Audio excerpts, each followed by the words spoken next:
Hello guys, আমি অরূপ। আশা করি তোমরাও ভালো আছো। তো আজকে হট করে দেখছি একটা পার্সেল আসলো। তো পার্সেলের ভিতরে কী আছে আমিও জানি না। চলো তোমাদের সামনে আনবক্সিং করা যাক।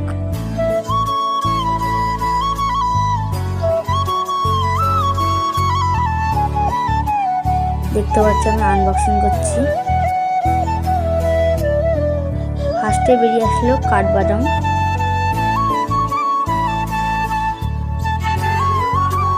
ধূপকাঠি দিল দিওয়ালির জন্য।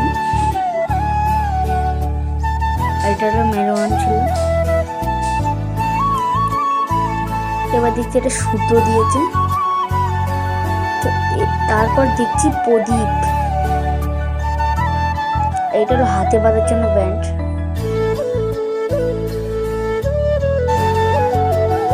এর ভিতরে দেখছি একটা মিষ্টির জন্য, দিওয়ালির জন্য একটা মিষ্টির মতো কিছু জিনিস।